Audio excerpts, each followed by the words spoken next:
प्यारे दोस्तों, ज्ञान गांव चैनल पर आप सभी का स्वागत है। आइए आज आपको पुनः जोड़ते हैं एक दुनिया समानांतर की कथा श्रृंखला से, जो कि राजेंद्र यादव जी द्वारा लिखा गया एक कहानी संग्रह है, जिसमें आज़ादी के बाद की सर्वश्रेष्ठ 22 कहानियों का, जो कि विभिन्न लेखकों द्वारा लिखी गई हैं, उनका कथा संग्रह है एक दुनिया समानांतर। ये श्रृंखला चल रही है। इसमें आज हम लोग सुनते हैं निर्मल वर्मा जी द्वारा लिखी गई एक कहानी परिंदे। तो सुनते हैं कहानी परिंदे, निर्मल वर्मा की कहानी, प्रेम की जुबानी, कहानी परिंदे। अंधियारे गलियारे में चलते हुए लतिका ठिठक गई। दीवार का सहारा लेकर उसने लैंप की बत्ती बढ़ा दी। सीढ़ियों पर उसके एक छाया एक बेडौल फटी फटी आकृति खींचने लगी। 7 नंबर कमरे से लड़कियों की बातचीत और हंसी ठहाकों का स्वर अभी तक आ रहा था। लतिका ने दरवाजा खटखटाया। शोर अचानक बंद हो गया। कौन है? लतिका चुपचाप खड़ी रही।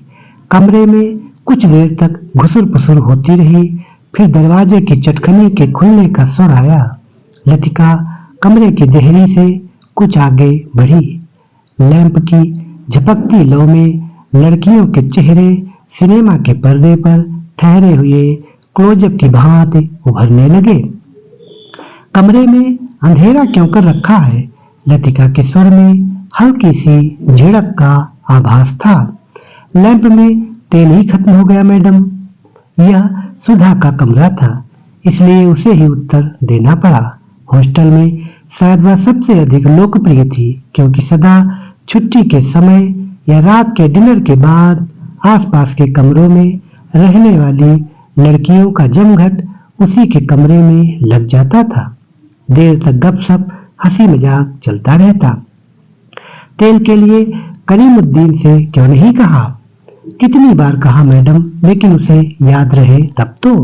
कमरे में हंसी की फुहार एक कोने में दूसरे कोने तक फैल गई। लतिका के कमरे में आने से अनुशासन की जो घुटन घिर आई थी, वह अचानक बह गई। करीमुद्दीन हॉस्टल का नौकर था। उसके आलस और काम में टाल मटोल करने के किस्से हॉस्टल की लड़कियों में पीढ़ी दर पीढ़ी चले आते थे। लतिका को हठात कुछ स्मरण हो आया। अंधेरे में लैंप घुमाते हुए चारों ओर निगाहें दौड़ाई। कमरे में चारों ओर घेरा बनाकर वे बैठी थी, पास पास एक दूसरे से सटकर। सबके चेहरे परिचित थे, किंतु लैंप के पीले मध्यम प्रकाश में मानो कुछ बदल गया था, या जैसे वह उन्हें पहली बार देख रही थी। जूली, अब तक तुम इस ब्लॉक में क्या कर रही हो? जूली खिड़की के पास पलंग के सिरहाने बैठी थी। उसने चुपचाप आंखें नीची कर ली। लैंप का प्रकाश चारों ओर से सिमटकर अब केवल उसके चेहरे पर गिर रहा था। नाइट रजिस्टर पर दस्तखत कर दिए? हाँ मैडम। फिर लतिका का स्वर कड़ा हो आया। जूली सकुचाकर खिड़की से बाहर देखने लगी। जब से लतिका इस स्कूल में आई है, उसने अनुभव किया है कि हॉस्टल के इस नियम का पालन डांट फटकार के बावजूद नहीं होता। मैडम, कल से छुट्टियां शुरू हो जाएंगी, इसलिए आज रात हम सब ने मिलकर, और सुधा पूरी बात न कहकर हेमंती की ओर देखते हुए मुस्कुराने लगी। हेमंती के गाने का प्रोग्राम है, आप भी कुछ देर बैठिए ना। लतिका को उलझन मालूम हुई। इस समय यहाँ आकर उसने उनके मजे को किरकिरा कर दिया। इस छोटे से हिल स्टेशन पर रहते उसे खासा अरसा हो गया, लेकिन कब समय पतझड़ और गर्मियों का घेरा पार कर सर्दी की छुट्टियों की गोद में सिमट जाता है, उसे कभी याद नहीं रहता। चोरों की तरह चुपचाप वह देहरी से बाहर हो गई। उसके चेहरे का तनाव ढीला पड़ गया। वह मुस्कुराने लगी। मेरे संग स्नोफॉल देखने कोई नहीं ठहरेगा। मैडम, छुट्टियों में क्या आप घर नहीं जा रही हैं? सब लड़कियों की आंखें उस पर जम गई। अभी कुछ पक्का नहीं। I love the snowfall. Latika को लगा कि यही बात उसने पिछले साल भी कही थी और शायद पिछले से पिछले साल भी। उसे लगा मानो लड़कियां उसे संदेह की दृष्टि से देख रही हैं, मानो उन्होंने उसकी बात पर विश्वास नहीं किया। उसका सिर चकराने लगा, मानो बादलों का स्याह झुरमुट किसी अनजाने कोने से उठकर उसे अपने में समो लेगा। वह थोड़ा सा हंसी, फिर धीरे से उसने अपने सिर को झटक दिया। जूली, तुमसे कुछ काम है। अपने ब्लॉक में जाने से पहले मुझसे मिल लेना। Well, good night. लतिका ने अपने पीछे दरवाजा बंद कर दिया। Good night madam, good night, good night. गलियारे की सीढ़ियां न उतरकर लतिका रेलिंग के सहारे खड़ी हो गई। लैंप की बत्ती को नीचे घुमाकर कोने में रख दिया। बाहर धुंध की नीली तहें बहुत घनी हो चली थी। लान पर लगे हुए चीड़ के पत्तों की सरसराहट हवा के झोंकों के संग कभी तेज कभी धीमी होकर भीतर बह आती थी। हवा में सर्दी का आभास पाकर लतिका के दिमाग में कल से शुरू होने वाली छुट्टियों का ध्यान भटक आया। उसने आंखें मूंद ली। उसे लगा कि जैसे उसकी टांगें बांस की लकड़ियों की तरह उसके शरीर से बंधी हैं, जिनकी गांठें धीरे धीरे खुलती जा रही हैं। सिर की चकराहट अभी मिटी नहीं थी, मगर अब जैसे वह भीतर न होकर बाहर फैली हुई धुंध का हिस्सा बन गई थी। सीढ़ियों पर बातचीत का स्वर सुनकर लतिका जैसे सोते से जगी, साल को कंधों पर समेटा और लैंप उठा लिया। डॉक्टर मुखर्जी मिस्टर ह्यूबर्ट के संग एक अंग्रेजी धुन गुनगुनाते हुए ऊपर आ रहे थे। सीढ़ियों पर अंधेरा था और ह्यूबर्ट को बार बार अपनी छड़ी से रास्ता टटोलना पड़ता था। लतिका ने 2-4 सीढ़ियां उतरकर लैंप को नीचे झुका दिया। Good evening doctor. Good evening mister Hubert. Thank you miss Latika. Hubert के स्वर में कृतज्ञता का भाव था। सीढ़ियां चढ़ने से उनकी सांस तेज हो रही थी और वह दीवार से लगे हुए हाँफ रहे थे। लैंप की रोशनी में उनके चेहरे का पीलापन कुछ तांबे के रंग जैसा हो गया था। यहाँ अकेली क्या कर रही हो मिस लतिका? डॉक्टर ने होठों के भीतर से सीटी बजाई। चेकिंग करके लौट रही थी। आज इस वक्त ऊपर कैसे आना हुआ मिस्टर ह्यूबर्ट? ह्यूबर्ट ने मुस्कुराकर अपनी छड़ी डॉक्टर के कंधों से छुआ दी। इनसे पूछो, यही मुझे जबरदस्ती घसीट लाए हैं। मिस लतिका, हम आपको निमंत्रण देने आ रहे थे। आज रात मेरे कमरे में एक छोटा सा कंसर्ट होगा जिसमें मिस्टर ह्यूबर्ट सोपा और चायकोस्की के कंपोजिशन बजाएंगे। फिर क्रीम कॉफी पी जाएगी और उसके बाद अगर समय रहा तो पिछले साल हमने जो गुनाह किए हैं उन्हें हम मिलकर कन्फेस करेंगे। डॉक्टर मुखर्जी के चेहरे पर उभरी मुस्कान खेल गई। डॉक्टर, मुझे माफ करें, मेरी तबीयत कुछ ठीक नहीं है। चलिए, यह ठीक रहा। फिर तो आप वैसे भी मेरे पास आती। डॉक्टर ने धीरे से लतिका के कंधों को पकड़कर अपने कमरे की तरफ मोड़ दिया। डॉक्टर मुखर्जी का कमरा ब्लॉक के दूसरे सिरे पर छत से जुड़ा हुआ था। वह आधे बर्मी थे, जिसके चिन्ह उनकी थोड़ी दबी हुई नाक और छोटी छोटी चंचल आंखों से स्पष्ट थे। बर्मा पर जापानियों का आक्रमण होने के बाद वह इस छोटे से पहाड़ी शहर में आ बसे थे। प्राइवेट प्रैक्टिस के अलावा वह कॉन्वेंट स्कूल में हाइजीन, फिजियोलॉजी भी पढ़ाया करते थे और इसलिए उनको स्कूल के हॉस्टल में ही एक कमरा रहने के लिए दे दिया गया था। कुछ लोगों का कहना था कि बर्मा से आते हुए रास्ते में उनकी पत्नी की मृत्यु हो गई, लेकिन इस संबंध में निश्चित रूप से कुछ नहीं कहा जा सकता क्योंकि डॉक्टर स्वयं कभी अपनी पत्नी की चर्चा नहीं करते। बातों के दौरान डॉक्टर अक्सर कहा करते हैं, मरने से पहले मैं एक बार बर्मा जरूर जाऊंगा, और तब एक क्षण के लिए उनकी आंखों में एक नमी सी आ जाती। लतिका चाहने पर भी उनसे कुछ पूछ नहीं पाती। उसे लगता कि डॉक्टर नहीं चाहते कि कोई अतीत के संबंध में उनसे कुछ भी पूछे या सहानुभूति दिखलाए। दूसरे ही क्षण अपनी गंभीरता को दूर ठेलते हुए वह हंस पड़ते, एक सूखी बुझी हुई हंसी। होम सिकनेस सी एक ऐसी बीमारी है जिसका इलाज किसी डॉक्टर के पास नहीं है। छत पर मेज कुर्सियां डाल दी गई और भीतर कमरे से परकोलेटर में कॉफी का पानी चढ़ा दिया गया। सुना है अगले 2-3 वर्षों में यहाँ पर बिजली का इंतजाम हो जाएगा, डॉक्टर ने स्प्रिट लैंप जलाते हुए कहा। यह बात तो पिछले सालों से सुनने में आ रही है। अंग्रेजों ने भी कोई लंबी चौड़ी स्कीम बनाई थी, पता नहीं उसका क्या हुआ, ह्यूबर्ट ने कहा। वह आराम कुर्सी पर लेटा हुआ बाहर लान की ओर देख रहा था। लतिका कमरे से 2 मोमबत्तियां ले आई। मेज के दोनों सिरों पर टिकाकर उन्हें जला दिया गया। छत का अंधेरा मोमबत्ती की फीकी रोशनी के इर्द गिर्द सिमटने लगा। एक घनी नीरवता चारों ओर घेरने लगी। हवा में चीड़ के बच्चों की साएं दूर दूर तक फैली पहाड़ी और घाटियों में सीटियों की गूंज सी छोड़ती जा रही थी।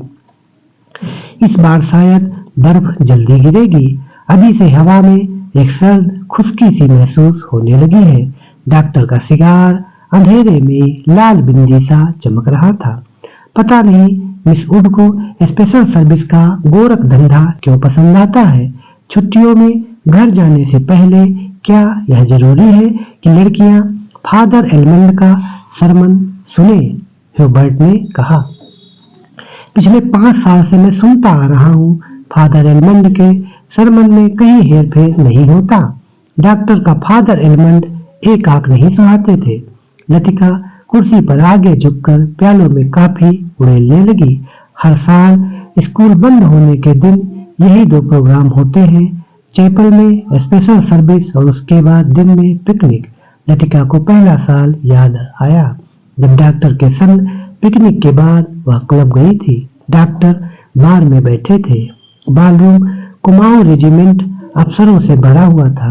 कुछ देर तक बिलियर्ड का खेल देखने के बाद जब वह वापस बार की ओर आ रहे थे तब उन्होंने दाईं ओर क्लब की लाइब्रेरी में देखा, मगर उसी समय डॉक्टर मुखर्जी पीछे से आ गए थे। मिस लतिका, यह मिस्टर गिरीश नेगी हैं। बिलियर्ड रूम से आते हुए हंसी ठहाकों के बीच वह कुछ ठहर गया था। वह किसी किताब के बीच में उंगली रखकर लाइब्रेरी की खिड़की से बाहर देख रहा था। हेलो डॉक्टर, वह पीछे मुड़ा। तब उस क्षण न जाने क्यों लतिका का हाथ कांप गया और कॉफी की गर्म बूंदें उसकी साड़ी पर छलक आईं। अंधेरे में किसी ने नहीं देखा कि लतिका के चेहरे पर एक उनीदा रीतापन घिराया है। हवा के झोंकों से मोमबत्तियों की लौ फड़कने लगी। छत से भी ऊंची काठ गोदाम जाने वाली सड़क पर यूपी रोडवेज की आखिरी बस डाक लेकर जा रही थी। बस की हेडलाइट्स में आसपास फैली हुई झाड़ियों की छायाएं घर की दीवार पर सरकती हुई गायब होने लगी। मिस लतिका, आप इस साल भी छुट्टियों में यही रहेंगी? डॉक्टर ने पूछा। डॉक्टर का सवाल हवा में टंगा रहा। उसी क्षण पियानो पर सोपा का नॉकटर्न ह्यूबर्ट की उंगलियों के नीचे से फिसलता हुआ धीरे धीरे छत के अंधेरे में घुलने लगा, मानो जल पर कोमल स्वप्निल उर्मियां भंवरों का झिलमिलाता जाल बुनती हुई दूर दूर किनारों तक फैलती जा रही हो। लतिका को लगा कि जैसे कहीं बहुत दूर बर्फ की चोटियों से परिंदों के झुंड नीचे अनजान देशों की ओर उड़े जा रहे हैं। इन दिनों अक्सर उसने अपने कमरे की खिड़की से उन्हें देखा है। धागे में बंधे चमकीले लट्टुओं की तरह वे एक लंबी टेढ़ी मेढ़ी कतार में उड़ जाते हैं, पहाड़ों की सुनसान नीरवता से परे उन विचित्र शहरों की ओर जहां शायद वह कभी नहीं जाएगी। लतिका आर्म चेयर पर ऊँघने लगी। डॉक्टर मुखर्जी का सिगार अंधेरे में चुपचाप जल रहा था। डॉक्टर को आश्चर्य हुआ कि लतिका न जाने क्या सोच रही है और लतिका सोच रही थी क्या वह बूढ़ी होती जा रही है। उसके सामने स्कूल की प्रिंसिपल मिस वुड का चेहरा घूम गया। पोपला मुंह, आंखों के नीचे झूलती हुई मांस की थैलियां, जरा जरा सी बात पर चिढ़ जाना, कर्कश आवाज में चीखना, सब उसे ओल्ड मेड कहकर पुकारते हैं। कुछ वर्षों बाद वह भी हूबहू वैसी ही बन जाएगी। लतिका के समूचे शरीर में झुरझुरी सी दौड़ गई, मानो अनजाने में उसने किसी गलीज वस्तु को छू लिया हो।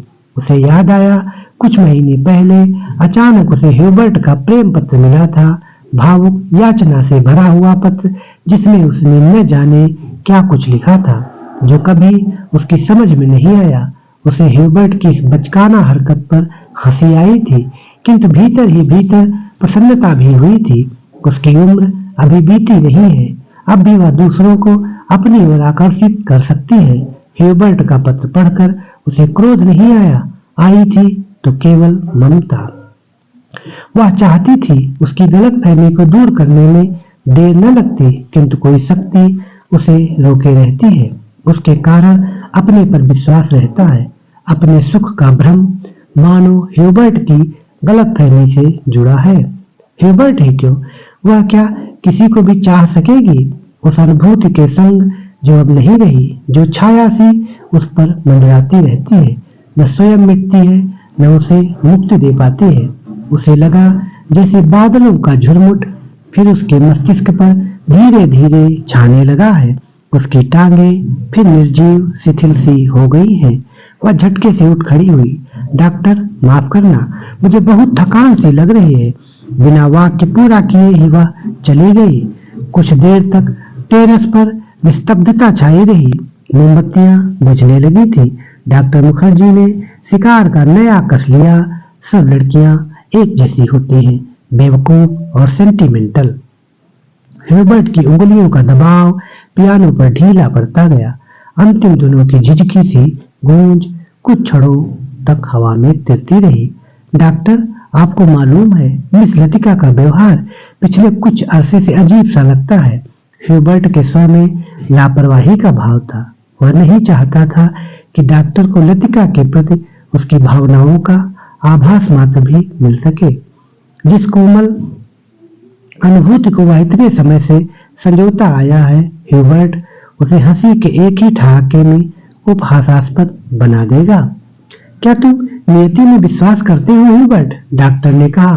ह्यूबर्ट दम रोके प्रतीक्षा करता रहा। वह जानता था कि कोई भी बात कहने से पहले डॉक्टर को फिलोसोफाइज करने की आदत थी। डॉक्टर टेरेस के जंगल से सटकर खड़ा हो गया। फीकी सी चांदनी में चीड़ के पेड़ों की छायाएं लान पर गिर रही थी। कभी कोई जुगनू अंधेरे में हरा प्रकाश छिड़कता हवा में गायब हो जाता था। मैं कभी कभी सोचता हूँ, इंसान जिंदा किस लिए रहता है? क्या उसे कोई और बेहतर काम करने को नहीं मिलता? हजारों मील अपने मुल्क से दूर मैं यहाँ पड़ा हूँ। यहाँ कौन मुझे जानता है? यही शायद मर भी जाऊंगा। ह्यूबर्ट, क्या तुमने कभी महसूस किया है कि एक अजनबी की हैसियत से पराई जमीन पर जाना काफी खौफनाक बात है? ह्यूबर्ट विस्मित सा डॉक्टर की ओर देखने लगा। उसने पहली बार डॉक्टर मुखर्जी के इस पहलू को देखा था। अपने संबंध में वह अक्सर चुप रहते थे। कोई पीछे नहीं है। यह बात मुझ में एक अजीब किस्म की बेफिक्री पैदा कर देती है। लेकिन कुछ लोगों की मौत अंत तक पहेली बनी रहती है। शायद वे जिंदगी में बहुत उम्मीद लगाते थे। उसे ट्रेजिक भी नहीं कहा जा सकता, क्योंकि आखिरी दम तक उन्हें मरने का एहसास नहीं होता।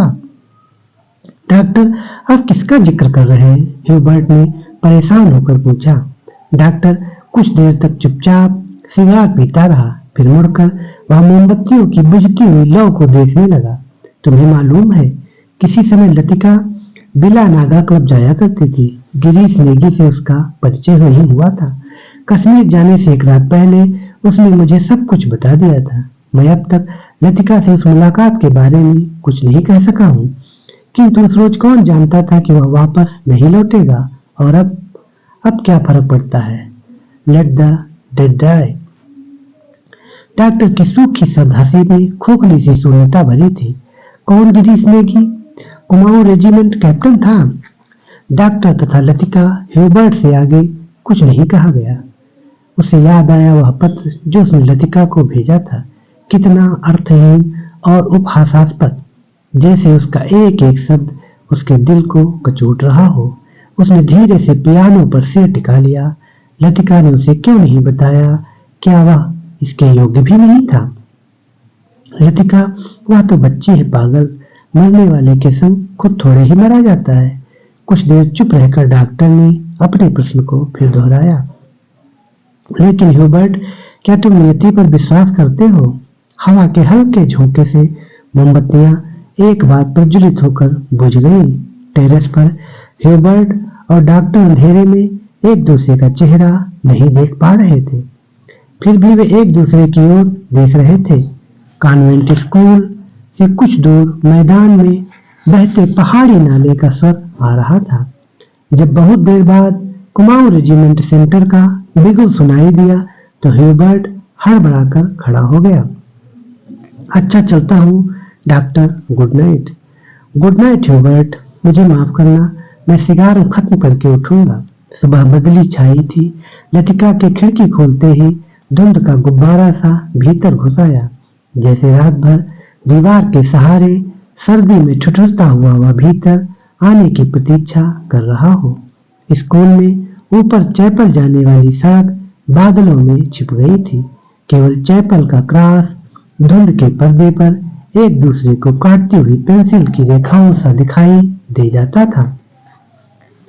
लतिका ने खिड़की से आंखें हटाई तो देखा कि करीमुद्दीन चाय की ट्रे लिए खड़ा है। करीमुद्दीन मिलिट्री में अर्दली रह चुका था, इसलिए ट्रे मेज पर रखकर अटेंशन की मुद्रा में खड़ा हो गया। लतिका झटके से उठ बैठी। सुबह से आलस करके कितनी बार जागकर वह सो चुकी है। अपनी खिसियाहट मिटाने के लिए लतिका ने कहा, बड़ी सर्दी है आज, बिस्तर छोड़ने को जी नहीं चाहता। अजी मेम साहब, अभी क्या सर्दी आई है? बड़े दिनों में देखना कैसे दांत कटकटाते हैं। और करीमुद्दीन अपने हाथों की बगलों में डाले हुए इस तरह सिकुड़ गया जिसे इन दिनों की कल्पना मात्र से उसे जाड़ा लगना शुरू हो गया हो। गंजे सिर पर दोनों तरफ के उसके बाल खिजाव लगाने से कत्थई रंग के भूरे हो गए थे। बात चाहे किसी विषय पर हो रही हो, वह हमेशा खींच तान कर उसे ऐसे क्षेत्र में घसीट लाता था जहां वह बेझिझक अपने विचारों को प्रकट कर सके। एक बार तो यहाँ लगातार इतनी बर्फ गिरी कि भुवाली से लेकर डाक बंगले तक सारी सड़कें जाम हो गई। इतनी बर्फ थी मेम साहब कि पेड़ों की टहनियां तक सिकुड़कर तनों से लिपट गई थी, बिल्कुल ऐसे। और करीमुद्दीन नीचे झुककर मुर्गी सा बन गया। कब की बात है? लतिका ने पूछा।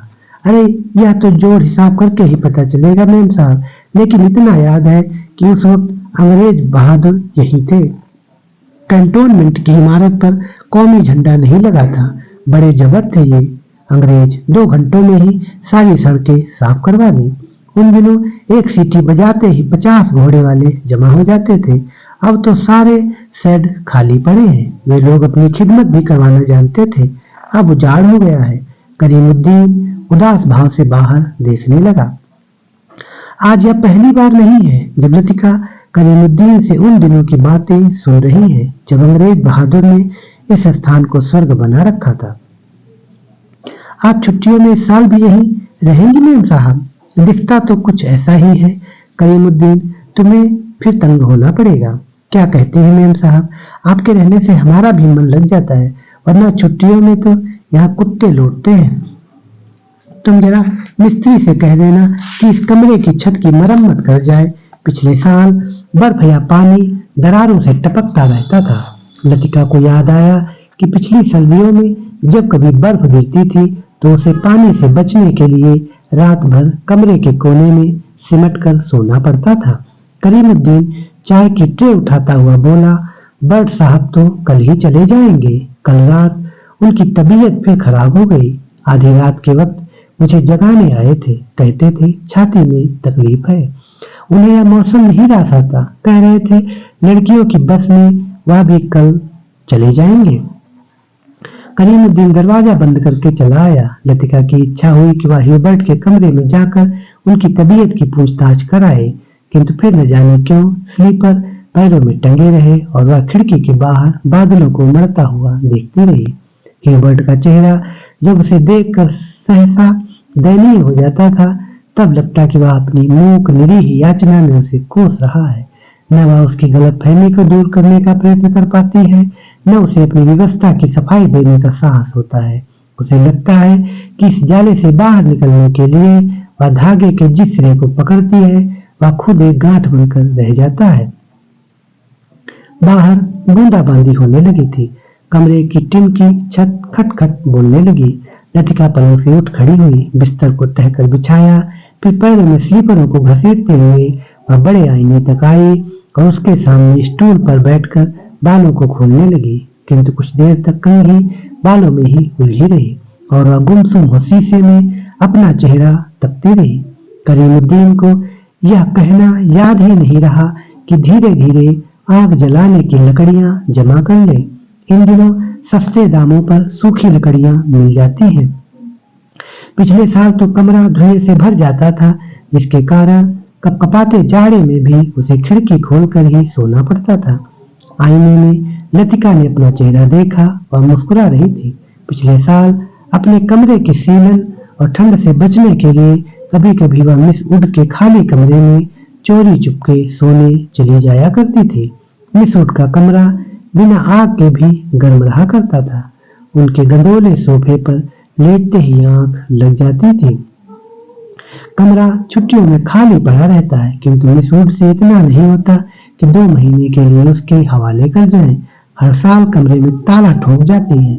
वह तो पिछले साल गुसल खाने में भीतर की सांकल देना भूल गई थी, जिसे लतिका चोर दरवाजे के रूप में इस्तेमाल करती रही थी। पहले साल अकेले में उसे बड़ा डर सा लगा था। छुट्टियों में सारे स्कूल और हॉस्टल के कमरे साए साए करने लगते हैं। डर के मारे उसे जब कभी नींद नहीं आती थी तब वह करीमुद्दीन को रात में देर तक बातों में उलझाए रखती। बातों में जब वह खोई सी सो जाती तब करीमुद्दीन लैंप बुझाकर चला जाता। कभी कभी बीमारी का बहाना करके वह डॉक्टर को बुलवा भेजती थी और बाद में बहुत जिद करके दूसरे कमरे में उनका बिस्तर लगवा देती। लतिका ने कंधे से बालों का गुच्छा निकाला और उसे बाहर फेंकने के लिए वह खिड़की के पास आ खड़ी हुई।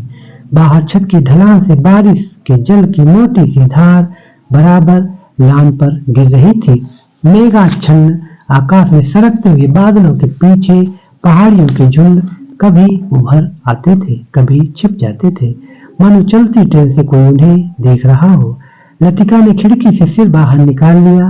हवा के झोंके से उसकी आंखें झप गईं। उसे जितने काम याद आते हैं उतना ही आलस घना होता जाता है। बस की सीटें रिजर्व करवाने के लिए चपरासी को रुपए देने हैं। जो सामान हॉस्टल की लड़कियां पीछे छोड़े जा रही हैं उन्हें गोदाम में रखवाना होगा। कभी कभी तो छोटी क्लास की लड़कियों के साथ पैकिंग करवाने के काम में भी उसे हाथ बटाना पड़ता था। वह इन कामों से उबती नहीं, धीरे धीरे सब निपटते जाते हैं। कोई गलती इधर उधर रह जाती जो बाद में सुधर जाती है। हर काम में किचकिच रहती है, परेशानी और दिक्कत होती है, किंतु देर सवेर इससे छुटकारा मिल ही जाता है। किंतु जब लड़कियों की आखिरी बस चली जाती है तब मन उचाट सा हो जाता है। खाली कॉरिडोर में घूमती हुई वह कभी इस कमरे में जाती है और कभी उसमें।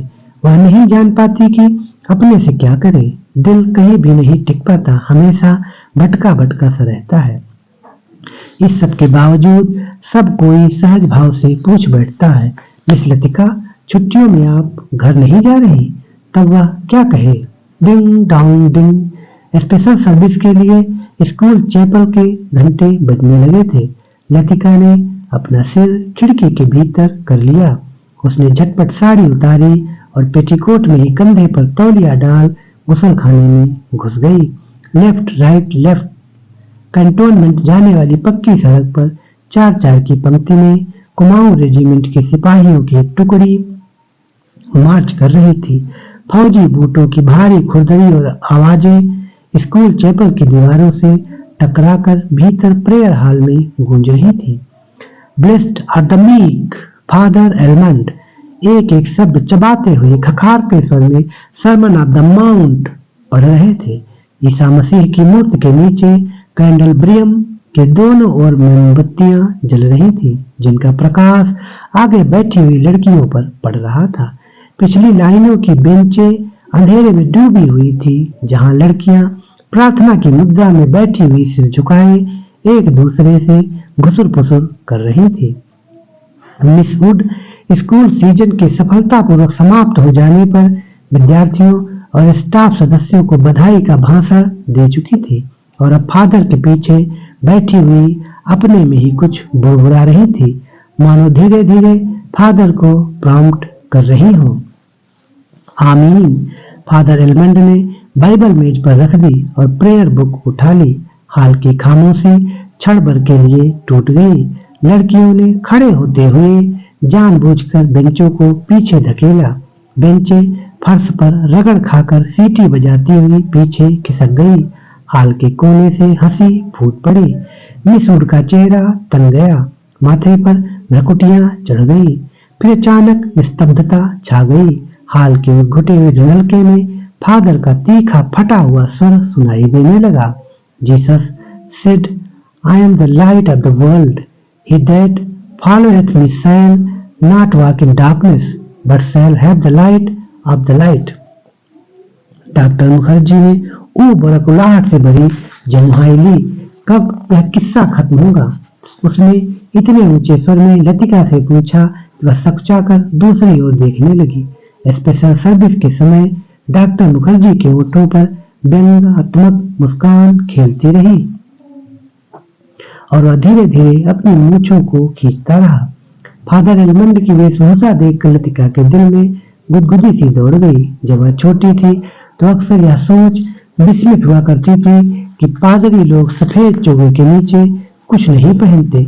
अगर धोखे से वह ऊपर उठ जाए तो लेफ्ट लेफ्ट लेफ्ट मार्च करते फौजी बूट चैपल से दूर होते जा रहे थे। केवल उनकी गूंज हवा में शेष रह गई थी। हिक नंबर 117। फादर ने प्रार्थना पुस्तक खोलते हुए कहा। हाल में प्रत्येक लड़की ने डेस्क पर रखी हुई हिम बुक खोल ली। पन्नों के उलटने की खड़खड़ाहट फिसलती एक सिरे से दूसरे सिरे तक फैल गई। आगे की बेंच से उठकर ह्यूबर्ट पियानो के सामने स्टूल पर बैठ गया। संगीत शिक्षक होने के कारण हर साल स्पेशल सर्विस के अवसर पर उसे कॉयर के संग पियानो बजाना पड़ता था। रॉबर्ट ने अपने रुमाल से नाक साफ की। अपनी घबराहट छिपाने के लिए ह्यूबर्ट हमेशा ऐसा ही किया करता था। कनखियों से हाल की ओर देखते हुए उसने कांपते हाथों से हिम बुक खोली। Lead kindly light. पियानो के सुर दबे झिझकते से मिलने लगे। घने बालों से ढकी ह्यूबर्ट की लंबी पीली उंगलियां खुलने से मिटने लगी। कायर में गाने वाली लड़कियों के स्वर एक दूसरे से गुथकर कोमल स्निग्ध लहरों में बिध गई। लतिका को लगा उसका जोड़ा ढीला पड़ गया है, मानो गर्दन के नीचे झूल रहा है। मिस वुड की आंख बचा लतिका ने चुपचाप बालों में लगे क्लिपों को कसकर खींच दिया। बड़ा झक्की आदमी है। सुबह मैंने ह्यूबर्ट को यहाँ आने से मना किया था, फिर भी चला आया, डॉक्टर ने कहा। लतिका को करीमुद्दीन की बात याद हो आई। रात भर ह्यूबर्ट को खांसी का दौरा पड़ा था, कल जाने के लिए कह रहे थे। लतिका ने सिर टेढ़ा करके ह्यूबर्ट के चेहरे की झलक पाने की विफल चेष्टा की। इतने पीछे से कुछ भी देख पाना असंभव था। पियानो पर झुका हुआ केवल ह्यूबर्ट का सिर दिखाई देता था। Lead kindly light. संगीत के सुर मानो एक ऊंची पहाड़ी पर चढ़कर हाँफती हुई सांसों को आकाश की अगाध शून्यता में बिखेरते हुए नीचे उतर रहे हैं। बारिश की मुलायम धूप चैपल के लंबे चौकोर शीशों पर झलमला रही है। उसकी एक महीन चमकीली रेखा ईसा मसीह की प्रतिमा पर तिरछी होकर गिर रही है। मोमबत्तियों का धुआं धूप में नीली सी लकीर खींचता हुआ हवा में तिरने लगा है। पियानो के क्षणिक पोज में लतिका को पत्तों का मरमर कहीं दूर अनजानी दिशा से आता हुआ सुनाई दे जाता है। एक क्षण के लिए उसे यह भ्रम हुआ कि चैपल का फीका सा अंधेरा उस छोटे से प्रेयर हॉल के चारों कोनों से सिमटता हुआ उसके आसपास घिराया है, मानो कोई उसकी आंखों पर पट्टी बांधकर उसे यहाँ तक ले आया हो और अचानक उसकी दोनों आंखें खोल दी हो। उसे लगा कि जैसे मोमबत्तियों के धूमिल आलोक में कुछ भी ठोस वास्तविक न रहा हो।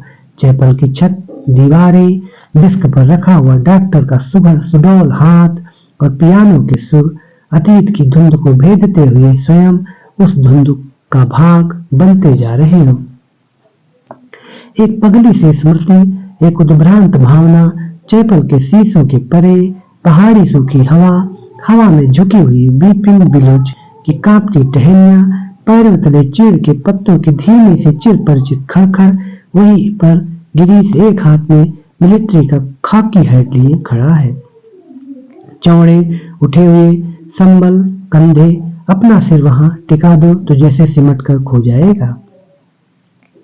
चार्ल्स ओयर यह नाम उसने रखा था। वह झेप कर हंसने लगा। तुम्हें आर्मी में किसने चुन लिया? मेजर बन गए हो, लेकिन लड़कियों से भी गए बीते हो। जरा जरा सी बात पर चेहरा लाल हो जाता है। यह सब वह कहती नहीं, सिर्फ सोचती भर थी। सोचा था कहूंगी, वह कभी नहीं आया। बुरुस का लाल फूल लाए हो ना? झूठे खाकी कमीज की जिस जेब पर बैग चिपके थे, उसी में से मुसा हुआ बुरुस का फूल निकल आया। छी, सारा मुरझा गया। अभी खिला कहाँ है? How clumsy. उसके बालों में गिरीश का हाथ उलझ रहा है। फूल कहीं टिक नहीं पाता। फिर उसे क्लिप के नीचे फंसाकर उसने कहा, देखा? वह मुड़ी और उसमें पहले कि वह कुछ कह पाती, गिरीश ने अपना मिलिट्री का हैट धप्प से उसके सिर पर रख दिया। वह मंत्रमुग्ध सी वैसी ही खड़ी रही। उसके सिर पर गिरीश का हैट है, माथे पर छोटी सी बिंदी है, बिंदी पर उड़ते हुए बाल है। गिरीश ने उस बिंदी को अपने होठों से छुआ है। उसने उसके नंगे सिर को अपने दोनों हाथों में समेट लिया है। लतिका, गिरीश ने चिढ़ाते हुए कहा, मैन ईटर ऑफ कुमाऊं। उसका यह नाम गिरीश ने उसे चिढ़ाने के लिए रखा था। वह हंसने लगी। लतिका, सुनो। गिरीश का सुर कैसा हो गया था? ना, मैं कुछ भी नहीं सुन रही। लतिका, मैं कुछ महीनों में वापस लौट आऊंगा। ना, मैं कुछ भी नहीं सुन रही। किंतु वह सुन रही थी। वह नहीं जो गिरीश कह रहा है, बल्कि वह जो नहीं कहा जा रहा है, जो उसके बाद कभी नहीं कहा गया। Lead kindly light. लड़कियों का सुर पियानो के सर में डूबा हुआ गिर रहा है, उठ रहा है। ह्यूबर्ट ने सिर मोड़कर लतिका को मिनट भर देखा। आंखें मूंदे, ध्यानमग्ना, प्रस्तर मूर्ति सी वह स्थिर खड़ी थी। क्या यह भाव उसके लिए? क्या लतिका ने ऐसे क्षणों में उसे अपना साथी बनाया है? ह्यूबर्ट ने एक गहरी सांस ली और उस सांस में ढेर सी थकान उमड़ आई। देखो मिस उड कुर्सी पर बैठे बैठे सो रही है। डॉक्टर ओठों में ही फुसफुसाया। यह डॉक्टर का पुराना मजाक था कि मिस उड प्रार्थना करने के बहाने आंखें मूंदे हुए नींद की झपकियां लेती हैं। फादर एडमंड ने कुर्सी पर फैले अपने गाउन को समेट लिया और प्रेयर बुक बंद करके मिस उड के कानों में कुछ कहा। पियानो का स्वर क्रमशः मंद पड़ने लगा। ह्यूबर्ट की उंगलियां ढीली पड़ने लगी। सर्विस के समाप्त होने पर पूर्व मिस उड ने आर्डर पढ़कर सुनाया। बारिश होने की आशंका से आज के कार्यक्रम में कुछ आवश्यक परिवर्तन करने पड़े थे। पिकनिक के लिए झूला देवी के मंदिर जाना संभव नहीं हो सकेगा, इसलिए स्कूल से कुछ दूर मीडोज में ही सब लड़कियां नाश्ते के बाद जमा होंगी। सब लड़कियों को दोपहर का लंच हॉस्टल किचन से ही ले जाना होगा। केवल शाम की चाय मीडोज में बनेगी। पहाड़ों की बारिश का क्या भरोसा। कुछ देर पहले धुआंधार बादल गरज रहे थे। सारा शहर पानी में भीगा ठिठुर रहा था। अब धूप में नहाता नीला आकाश धुंध की ओर से बाहर निकलता हुआ फैल रहा था। लतिका ने चैपल से बाहर आते हुए देखा। विपिंग बिलोज की भीगी शाखाओं से धूप में चमकती हुई बारिश की बूंदें टपक रही थी। लड़कियां चैपल से बाहर निकलकर छोटे छोटे झुंड बनाकर कॉरिडोर में जमा हो गई हैं। नाश्ते के लिए अभी पौना घंटा पड़ा था और उनमें से कोई लड़की हॉस्टल जाने के लिए इच्छुक नहीं थी। छुट्टियां भी शुरू नहीं हुई थी, किंतु शायद इसलिए वे इन चंद बचे खुचे क्षणों में अनुशासन के घेरे के भीतर भी मुक्त होने का भरपूर आनंद उठा लेना चाहते थे। मिस उड की लड़कियों का यह गुल गपाड़ा अखरा, किंतु फादर एडमंड के सामने वह उन्हें डांट फटकार नहीं सकी। अपनी झुलाहट दबाकर वह मुस्कुराते हुए बोली, कल सब चली जाएंगी, सारा स्कूल वीरान हो जाएगा। फादर एडमंड का लंबा ओजपूर्ण चेहरा चैपल की घुटी हुई गरमाई से लाल हो उठा। कॉरिडोर के जंगले पर अपनी छड़ी लटकाकर वह बोले, छुट्टियों में पीछे हॉस्टल में कौन रहेगा? पिछले 2-3 सालों से मिस लतिका ही रह रही हैं और डॉक्टर मुखर्जी। फादर का ऊपरी ओर तनिक खिंचाया। डॉक्टर तो सर्दी गर्मी यही रहते हैं। मिस वुड ने विस्मय से फादर की ओर देखा। वह समझ नहीं सकी कि फादर ने डॉक्टर का प्रसंग क्यों छेड़ दिया है। डॉक्टर मुखर्जी छुट्टियों में कहीं नहीं जाते। 2 महीने की छुट्टियों में बर्मा जाना काफी कठिन है। फादर, मिस वुड हंसने लगी।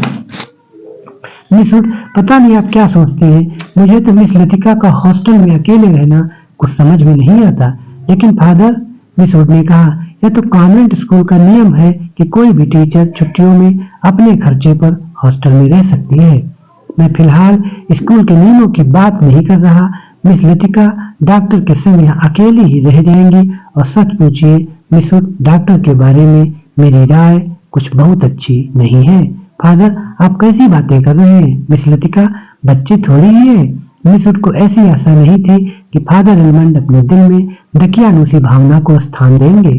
फादर एलमंड कुछ हतप्रभ से हो गए। बात टालते हुए बोले, मिस वुड, मेरा मतलब यह नहीं था। आप तो जानती हैं, मिस लतिका और उस मिलिट्री अफसर को लेकर एक अच्छा खासा स्कैंडल बन गया था। स्कूल की बदनामी होने में क्या देर लगती है? वह बेचारा तो अब नहीं रहा। मैं उसे जानती थी फादर। ईश्वर उसकी आत्मा को शांति दे। मिस वुड ने धीरे से अपनी दोनों बाहों से क्रॉस किया। फादर एलमंड को मिस वुड की मूर्खता पर इतना अधिक क्षोभ हुआ कि उनसे आगे और कुछ नहीं बोला गया। डॉक्टर मुखर्जी से उनकी कभी नहीं पटती थी, इसलिए मिस वुड की आंखों में वह डॉक्टर को नीचा दिखाना चाहते थे। किंतु मिस वुड लतिका का रोना ले बैठी। आगे बात बढ़ाना व्यर्थ था। उन्होंने छड़ी को जंगले से उठाया और ऊपर साफ खुले आकाश को देखते हुए बोले, प्रोग्राम आपने यूं ही बदला। मिस वुड, अब क्या बारिश होगी? ह्यूबर्ट जब चैपल से बाहर निकला तो उसकी आंखें चकाचौंध सी हो गई। उसे लगा जैसे किसी ने अचानक ढेर सी चमकीली उछलती हुई रोशनी मुट्ठी में भरकर उसकी आंखों में झोंक दी हो। पियानो के संगीत के सुर रुई के छुई मुई रेशों की भांति अब तक उसके मस्तिष्क की थकी मांदी नसों पर फड़फड़ा रहे थे। वह काफी थक गया था। पियानो बजाने से फेफड़ों पर हमेशा भारी दबाव पड़ता। दिल की धड़कन तेज हो जाती थी। उसे लगता था कि संगीत के एक नोट को दूसरे नोट में उतारने के प्रयत्न में वह एक अंधेरी खाई पार कर रहा है। आज चैपल में मैंने जो महसूस किया वह कितना रहस्यमय, कितना विचित्र था, ह्यूबर्ट ने सोचा। मुझे लगा पियानो का हर नोट चिरंतन खामोशी की अंधेरी खोह में निकलकर बाहर फैली नीली धुंध को काटता तराशता हुआ एक भूला सा अर्थ खींच लाता है।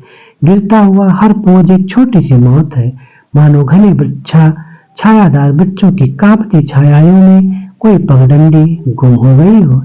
एक छोटी सी मौत जो आने वाले सुरों को अपनी बची खुची गूंजों की सांसें समर्पित कर जाती है, जो मर जाती है किंतु मिट नहीं पाती। मिटती नहीं इसलिए मरकर भी जीवित है, दूसरे सुरों में लय हो जाती है। डॉक्टर, क्या मृत्यु ऐसे ही आती है? अगर मैं डॉक्टर से पूछूं तो वह हंसकर टाल देगा। मुझे लगता है वह पिछले कुछ दिनों से कोई बात छिपा रहा है। उसकी हंसी में जो सहानुभूति का भाव होता है वह मुझे अच्छा नहीं लगता। आज उसने मुझे स्पेशल सर्विस में आने से रोका था।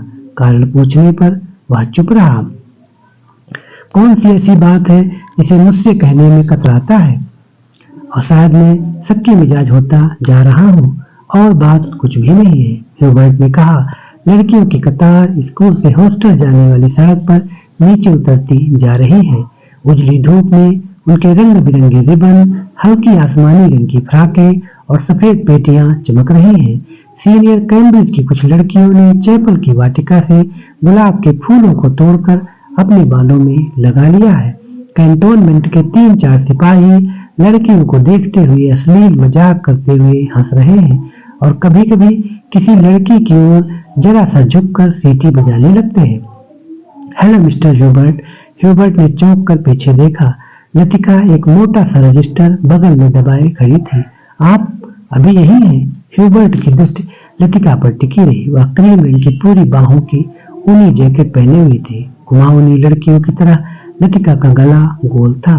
धूप की तपन से पका गेहुआ रंग कहीं कहीं हल्का सा गुलाबी हो आया था, मानो बहुत धोने पर भी गुलाब के कुछ धब्बे इधर उधर बिखरे रह गए हों। उन लड़कियों के नाम नोट करने थे जो कल जा रही हैं। सब पीछे रुकना पड़ा। आप भी तो कल जा रहे हैं मिस्टर ह्यूबर्ट? अभी तक तो यही इरादा है। यहाँ रुक कर भी क्या करूंगा? आप स्कूल की ओर जा रही हैं? चलिए। पक्की सड़क पर लड़कियों की भीड़ जमा थी, इसलिए वे दोनों पोलो ग्राउंड का चक्कर काटती हुई पगडंडी से नीचे उतरने लगे। हवा तेज हो चली। चीड़ के पत्ते हर झोंके के संग टूट टूट कर पगडंडी पर ढेर लगाते जाते थे। ह्यूबर्ट रास्ता बनाने के लिए अपनी छड़ी से उन्हें बुहार कर दोनों ओर बिखेर देता था। लतिका पीछे खड़ी हुई देखती रहती थी। अल्मोड़ा की ओर से आते हुए छोटे छोटे बादल रेशमी रुमालों से उमड़ते हुए सूरज के मुंह पर लिपटे से जाते थे, फिर हवा में बह निकलते थे। इस खेल में धूप कभी मंद फीकी सी पड़ जाती थी, कभी अपना उजला आंचल खोलकर समूचे शहर को अपने में समेट लेती थी। लतिका तनिक आगे निकल गई। ह्यूबर्ट की सांस चढ़ गई थी और वह धीरे धीरे हाँफता हुआ पीछे से आ रहा था। जब वे पोलो ग्राउंड के पवेलियन को छोड़कर मिलिट्री के दाईं ओर मुड़े तो लतिका ह्यूबर्ट की प्रतीक्षा करने के लिए खड़ी हो गई। उसे याद आया छुट्टियों के दिनों में जब कभी कमरे में अकेले बैठे बैठे उसका मन ऊब जाता था तो वह अक्सर टहलते हुए मिलिट्री तक चली जाती थी। उसे सटी पहाड़ी पर चढ़कर वह बर्फ में ढके देवदार वृक्षों को देखा करती थी, जिनकी झुकी हुई शाखों से रुई के गालों से बर्फ नीचे गिरा करती थी। नीचे बाजार जाने वाली सड़क पर बच्चे स्लेज पर फिसला करते थे। वह खड़ी खड़ी बर्फ में छिपी हुई उस सड़क का अनुमान लगाया करती थी जो फादर एलमंड के घर से गुजरती हुई मिलिट्री अस्पताल और डाकघर से होकर चर्च की सीढ़ियों तक जाकर गुम हो जाती थी। जो मनोरंजन का एक दुर्गम पहेली को सुलझाने में होता है, वही लतिका को बर्फ में खोए रास्तों को खोज निकालने में होता था। आप बहुत तेज चलती हैं मिस लतिका। थकान से ह्यूबर्ट का चेहरा कुमला गया था। माथे पर पसीने की बूंदें छलक आई थी। कल रात आपकी तबीयत क्या कुछ खराब हो गई थी? आपने कैसे जाना? क्या मैं स्वस्थ दिख रहा हूँ? ह्यूबर्ट के स्वर में हल्की सी खींच का आभास था। सब लोग मेरी सेहत को लेकर क्यों बात करते रहते हैं? उसने सोचा। नहीं, मुझे तो पता भी नहीं चलता। वह तो सुबह करीमुद्दीन ने बातों ही बातों में जिक्र छेड़ दिया था। लतिका कुछ अप्रतिभ सी हो गई। कोई खास बात नहीं, वह पुराना दर्द शुरू हो गया था, अब बिल्कुल ठीक है। अपने कथन की पुष्टि के लिए ह्यूबर्ट छाती सीधी करके तेज कदम बढ़ाने लगा। डॉक्टर मुखर्जी को दिखलाया था, वह सुबह आए थे। उनकी बात को समझ में नहीं आती, हमेशा दो बातें एक दूसरे से उल्टी कहते हैं। कहते थे इस बार मुझे 6-7 महीने की छुट्टी लेकर आराम करना चाहिए, लेकिन अगर मैं ठीक हूँ तो भला इसकी क्या जरूरत? ह्यूबर्ट के स्वर में व्यथा की छाया लतिका से छिपी न रह सकी। बात को टालते हुए उसने कहा, आप तो नाहक चिंता करते हैं मिस्टर ह्यूबर्ट।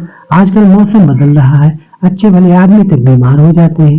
ह्यूबर्ट का चेहरा प्रसन्नता में दमकने लगा। उसने लतिका को ध्यान से देखा। वह अपने दिल का संशय मिटाने के लिए निश्चिंत हो जाना चाहते थे कि कहीं लतिका उसे केवल दिलासा देने के लिए ही तो झूठ नहीं बोल रही। यही तो मैं सोच रहा था मिस लतिका। डॉक्टर की सलाह सुनकर तो मैं डर ही गया। भला 6 महीने की छुट्टी लेकर मैं अकेला क्या करूंगा? स्कूल में तो बच्चों के संग मन लगा रहता है। सच पूछो तो दिल्ली में ये 2 महीनों की छुट्टियां दूभर हो जाता है। मिस्टर ह्यूबर्ट, कल आप दिल्ली जा रहे हैं? लतिका चलते चलते हठात ठिठक गई। सामने पोलो ग्राउंड फैला था, लेकिन दूसरी ओर मिलिट्री की ट्रकें कैंटोनमेंट की ओर जा रही थी। ह्यूबर्ट को लगा जैसे लतिका की आंखें अंधमुंदी से खुली रह गई हैं, मानो पलकों पर एक पुराना भूला सा सपना सरक आया है। मिस्टर ह्यूबर्ट, आप दिल्ली जा रहे हैं? इस बार लतिका ने प्रश्न नहीं दोहराया। उसके स्वर में केवल एक असीम दूरी का भाव घिराया। बहुत अरसा पहले मैं भी दिल्ली गई थी मिस्टर ह्यूबर्ट, तब मैं बहुत छोटी थी। न जाने कितने बरस बीत गए। हमारी मौसी का ब्याह वहीं हुआ था। बहुत सी चीजें देखी थी, लेकिन अब तो सब कुछ धुंधला सा पड़ गया है। इतना याद है, हम कुतुब पर चढ़े थे, सबसे ऊंची मंजिल से हमने नीचे झांका था। न जाने कैसा लगा था। नीचे चलते हुए आदमी चाबी भरे हुए खिलौनों से लगते थे। हमने ऊपर से उन पर मूंगफलियां फेंकी थी, लेकिन हम बहुत निराश हुए थे क्योंकि उनमें से किसी ने हमारी तरफ नहीं देखा। शायद माँ ने मुझे डांटा था और मैं सिर्फ नीचे झांकती हुई डर गई थी। सुना है अब तो दिल्ली इतना बदल गया है कि पहचाना नहीं जाता। वे दोनों फिर चलने लगे। हवा का बेग ढीला पड़ने लगा। उठते हुए बादल अब सुस्ताने से लगे थे। उनकी छायाएं नंदा देवी और पंचचूली की पहाड़ियों पर गिर रही थी। स्कूल के पास पहुंचते पहुंचते चीड़ के पेड़ पीछे छूट गए। कहीं कहीं खुबानी के पेड़ों के आसपास बुरुस के लाल फूल धूप में चमक जाते थे। स्कूल तक आने में उन्होंने पोलो ग्राउंड का लंबा चक्कर लगा लिया था। मिस लतिका, आप कई छुट्टियों में जाती क्यों नहीं? सर्दियों में तो यहाँ सब कुछ वीरान हो जाता होगा। अब मुझे यहाँ अच्छा लगता है, लतिका ने कहा। पहले साल अकेलापन कुछ अखरा था, अब आदी हो गई हूँ। क्रिसमस से एक रात पहले क्लब में डांस होता है, लॉटरी डाली जाती है, रात को देर तक नाच गाना होता रहता है। नए साल के दिन कुमाऊं रेजिमेंट की ओर से परेड ग्राउंड में कार्निवल किया जाता है। बर्फ पर स्केटिंग होती है। रंग बिरंगे गुब्बारों के नीचे फौजी बैंड बजता है। फौजी अफसर फैंसी ड्रेस में भाग लेते हैं। हर साल ऐसा ही होता है मिस्टर ह्यूबर्ट। फिर कुछ दिन बाद विंटर स्पोर्ट्स के लिए अंग्रेज टूरिस्ट आते हैं। हर साल मैं उनसे परिचित होती हूँ। वापस लौटते हुए वे हमेशा वादा करते हैं कि अगले साल भी आएंगे, पर मैं जानती हूँ कि वे नहीं आएंगे। वे भी जानते हैं कि वे नहीं आएंगे, फिर भी हमारी दोस्ती में कोई अंतर नहीं पड़ता। फिर कुछ दिनों बाद पहाड़ों पर बर्फ पिघलने लगती है। छुट्टियां खत्म होने लगती हैं। आप सब लोग अपने अपने घरों से वापस लौट आते हैं और मिस्टर ह्यूबर्ट पता भी नहीं चलता कि छुट्टियां कब शुरू हुई थी, कब खत्म हो गई। लतिका ने देखा कि ह्यूबर्ट उसकी ओर आतंकित भयाकुल दृष्टि से देख रहा है। वह सिर पिटाकर चुप हो गया। उसे लगा मानो वह इतनी देर में पागल सा अनर्गल विलाप कर रही हो। मुझे माफ करना मिस्टर ह्यूबर्ट, कभी कभी मैं बच्चों की तरह बातों में बहक जाती हूँ। मिस लतिका, ह्यूबर्ट ने धीरे से कहा। वह चलते चलते रुक गया था। लतिका ह्यूबर्ट के भारी स्वर से चौंक सी गई। क्या बात है मिस्टर ह्यूबर्ट? वह पत्र, उसके लिए मैं लज्जित हूँ। उसे आप वापस लौटा दें। समझ ले कि मैंने उसे कभी नहीं लिखा था। लतिका कुछ समझ ना सकी। दिग्भ्रांत सी खड़ी हुई ह्यूबर्ट के पीले उद्विग्न चेहरे को देखती रही। ह्यूबर्ट ने धीरे से लतिका के कंधे पर हाथ रख दिया। कल डॉक्टर ने मुझे सब कुछ बता दिया। अगर मुझे पहले से मालूम होता तो। ह्यूबर्ट हकलाने लगा। मिस्टर ह्यूबर्ट, किंतु लतिका से आगे कुछ भी नहीं कहा गया। उसका चेहरा सफेद हो गया था। दोनों चुपचाप कुछ देर तक स्कूल के गेट के बाहर खड़े रहे। मीडोज, पगडंडियों, पत्तों, छाओं से घिरा छोटा सा द्वीप मानो कोई घोंसला दो हरी घाटियों के बीच आ दबा हो। भीतर घुसते ही पिकनिक की काली आंख से झुलसे हुए पत्थर, अधजली टहनियां, बैठने के लिए बिछाए गए पुराने अखबारों के टुकड़े इधर उधर बिखरे दिखाई दे जाते हैं। अक्सर टूरिस्ट पिकनिक के लिए आ जाते हैं। मीडोज को बीच में काटता हुआ टेढ़ा मेढ़ा बरसाती नाला बहता है, जो दूर से धूप में चमकता हुआ सफेद रिबन सा दिखाई देता है। यहीं पर काठ के तख्तों का बना हुआ टूटा सा पुल है, जिस पर लड़कियां हिचकोले खाती हुई चल रही हैं। डॉक्टर मुखर्जी, आप तो सारा जंगल जला देंगे। मिसुब ने अपनी ऊंची एड़ी की सैंडल में जलती हुई दियासलाई को दबा डाला, जो डॉक्टर ने सिगार सुलगाकर चीड़ के पत्तों के ढेर पर फेंक दी थी। वे नाले से कुछ दूर हटकर चीड़ के दो पेड़ों की गुथी हुई छाया के नीचे बैठे थे। उनके सामने एक छोटा सा रास्ता नीचे पहाड़ी गांव की ओर जाता था, जहां पहाड़ की गोद में शकरपारों के खेत एक दूसरे से नीचे बिछे हुए थे। दोपहर के सन्नाटे में भेड़ बकरियों के गलों में बंधी हुई घंटियों का स्वर हवा में बहता हुआ सुनाई दे जाता था। घास पर लेटे लेटे डॉक्टर सिगार पीते रहे। जंगल की आग कभी देखी है मिसुड? एक अलमस्त नशे की तरह धीरे धीरे फैलती जाती है। आपने कभी देखी है डॉक्टर? मिसुड ने पूछा। मुझे तो बड़ा डर लगता है। बहुत साल पहले शहरों को जलते हुए देखा था। डॉक्टर लेटे हुए आकाश की ओर ताक रहे थे। एक एक मकान ताश के पत्तों की तरह गिरता जाता है। दुर्भाग्यवश ऐसे अवसर देखने में बहुत कम आते हैं। आपने कहाँ देखा डॉक्टर? लड़ाई के दिनों में अपने शहर रंगून को जलते हुए देखा था। मिसूट की आत्मा को ठेस लगी, किंतु फिर भी उनकी उत्सुकता शांत नहीं हुई। आपका घर, क्या वह भी जल गया था? डॉक्टर कुछ देर तक चुपचाप लेटा रहा। हम उसे खाली छोड़कर चले आए थे। मालूम नहीं बाद में क्या हुआ। अपने व्यक्तिगत जीवन के संबंध में कुछ भी कहने में डॉक्टर को कठिनाई महसूस होती है। डॉक्टर, क्या आप कभी वापस बर्मा जाने की बात नहीं सोचते? डॉक्टर ने अंगड़ाई ली और करवट बदलकर औंधे मुंह लेट गए। उनकी आंखें मुंद गई और माथे पर बालों की लटें झूल आई। सोचने से क्या होता है मिसूट? जब बर्मा में था तब क्या कभी सोचा था कि यहाँ आकर उम्र काटनी होगी? लेकिन डॉक्टर, कुछ भी कह लो, अपने देश का सा सुख कहीं और नहीं मिलता। यहाँ तुम चाहे कितने वर्ष रह लो, अपने को हमेशा अजनबी ही पाओगे। डॉक्टर ने सिगार के धुएं को धीरे धीरे हवा में छोड़ दिया। दरअसल अजनबी तो मैं वहां भी समझा जाऊंगा मिसूट। इतने वर्षों बाद वहां मुझे कौन पहचानेगा? इस उम्र में नए सिरे में रिश्ते जोड़ना काफी सिरदर्द का काम है। कम से कम मेरे बस की बात नहीं है। लेकिन डॉक्टर, आप कब तक इस पहाड़ी कस्बे में पड़े रहेंगे? इसी देश में रहना है तो किसी बड़े शहर में प्रैक्टिस शुरू कीजिए। प्रैक्टिस बढ़ाने के लिए कहाँ कहाँ भटकता फिरूंगा। मिसूट, जहाँ रहो वही मरीज मिल जाते हैं। यहाँ आया था कुछ दिनों के लिए, फिर मुद्दत हो गई और टिका रहा। जब कभी जी उबेगा कहीं चला जाऊंगा। जड़ें कहीं नहीं जमती तो पीछे भी नहीं छूट जाता। मुझे अपने बारे में कोई गलतफहमी नहीं है मिसूट, मैं सुखी हूँ। मिसूट ने डॉक्टर की बात पर विशेष ध्यान नहीं दिया। दिल में वह हमेशा डॉक्टर को उच्छृंखल, लापरवाह और सनकी समझती रही है, किंतु डॉक्टर के चरित्र में उसका विश्वास है। न जाने क्यों, क्योंकि डॉक्टर ने जाने अनजाने में उसका कोई प्रमाण दिया हो या उसे याद नहीं पड़ता। मिसूट ने ठंडी सांस भरी। वह हमेशा यह सोचती थी कि डॉक्टर इतना आलसी और लापरवाह न होता तो अपनी योग्यता के बल पर काफी चमक सकता था। इसीलिए उन्हें डॉक्टर पर क्रोध भी आता था और दुख भी होता था। मिसूट ने अपने बैग से ऊन का गोला और सलाइयां निकाली, फिर उसके नीचे से अखबार में लिपटा हुआ चौड़ा कॉफी का डिब्बा उठाया, जिसमें अंडों की सैंडविचें और हैमबर्गर दबे हुए थे।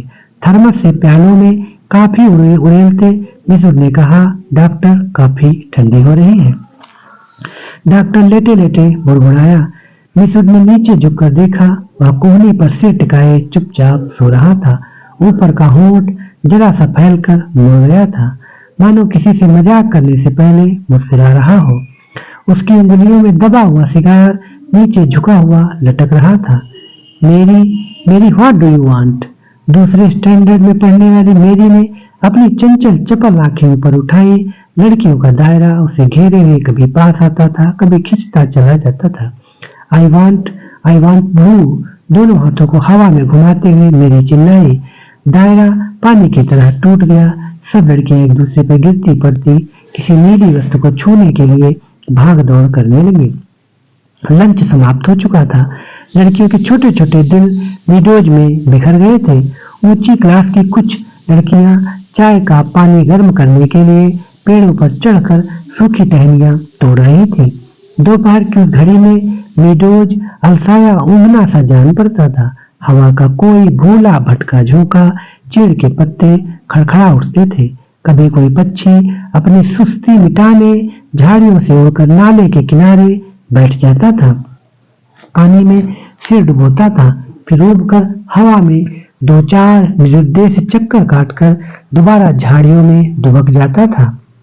किंतु जंगल की खामोशी शायद कभी चुप नहीं रहती। गहरी नींद में डूबी सपनों से कुछ आवाजें नीरवता के हल्के सीने झीले पर्दे पर समेटे बिछा जाती है।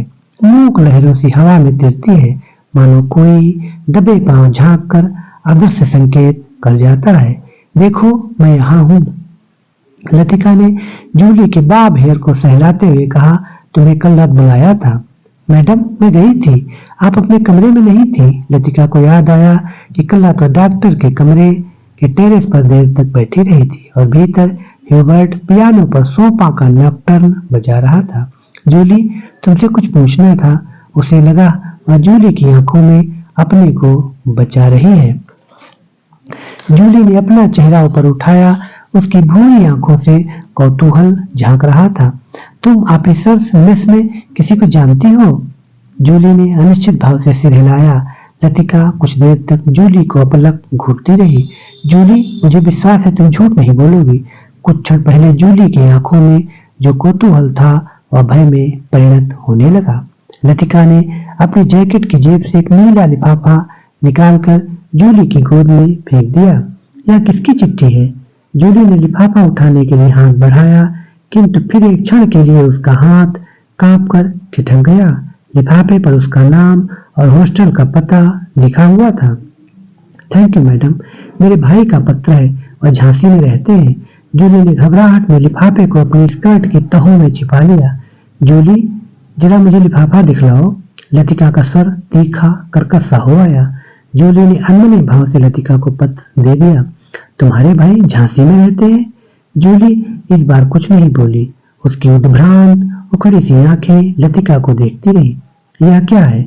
जूली का चेहरा सफेद फक पड़ गया। लिफाफे पर कुमाऊं रेजिमेंटल सेंटर की मुहर उसकी ओर घूर रही थी। कौन है यह? लतिका ने पूछा। उसने पहले भी हॉस्टल में उड़ती हुई अफवाह सुनी थी कि जूली को क्लब में किसी मिलिट्री अफसर के संग देखा गया था, किंतु ऐसी अफवाहें अक्सर उड़ती रहती थी और उसने उस पर विश्वास नहीं किया था। जूली, तुम अभी बहुत छोटी हो। जूली के होंठ कांपे। उसकी आंखों में निरीह याचना का भाव घिराया। अच्छा, अभी जाओ, तुमसे छुट्टियों के बाद बात करूंगी। जूली ने ललचाई दृष्टि से लिफाफे की ओर देखा। कुछ बोलने को उद्यत हुई, फिर बिना कुछ कहे चुपचाप वापस लौट गई। लतिका देर तक जूली को देखती रही, जब तक वह आंखों से ओझल नहीं हो गई। क्या मैं किसी खूसट बुढ़िया से कम हूँ? अपने अभाव का बदला क्या मैं दूसरों से ले रही हूँ? शायद, कौन जाने, शायद जूली का यह प्रथम परिचय हो, उस अनुभूत से जिसे कोई भी लड़की बड़े चाव से संजोकर संभाल कर अपने में छिपाए रहती है। एक अनिर्वचनीय सुख जो पीड़ा लिए है, पीड़ा और सुख को डुबोती हुई उमड़ते ज्वार की खुमारी जो दोनों को अपने में समा लेती है। एक दर्द जो आनंद से उपजा है और पीड़ा देता है। यही इसी देवदार के नीचे उसे भी यही लगा था। जब गिरीश ने पूछा था, तुम चुप क्यों हो? वह आंखें मूंदे सोच रही थी। सोच कहाँ रही थी, जी रही थी उस क्षण को जो भय और विस्मय के बीच भिजा था। बहका सा पागल क्षण। वह भी पीछे मुड़ेगी तो गिरीश की नर्वस मुस्कुराहट दिखाई दे जाएगी। उस दिन से आज दोपहर तक का अतीत एक दुःस्वप्न की मानिंद टूट जाएगा। वह वही देवदार है जिस पर उसने अपने बालों के क्लिप से गिरीश का नाम लिखा था। पेड़ की छाल उतरती नहीं थी, क्लिप टूट टूट जाता था। तब गिरीश ने अपने नाम के नीचे उसका नाम लिखा था। जब कभी कोई अक्षर बिगड़कर टेढ़ा मेढ़ा हो जाता तब वह हंसती थी और गिरीश का कांपता हाथ और भी कांप जाता था। लतिका को लगा कि जो वह याद करती है वही भूलना भी चाहती है, लेकिन जब सचमुच भूलने लगती है तब उसे भय लगता है कि जैसे कोई उसकी किसी चीज को उसके हाथों से छीने लिए जा रहा हो, ऐसा कुछ जो सदा के लिए खो जाएगा। बचपन में जब कभी वह अपने किसी खिलौने को खो देती थी तो वह गुमसुम से होकर सोचा करती थी, कहाँ रख दिया मैंने।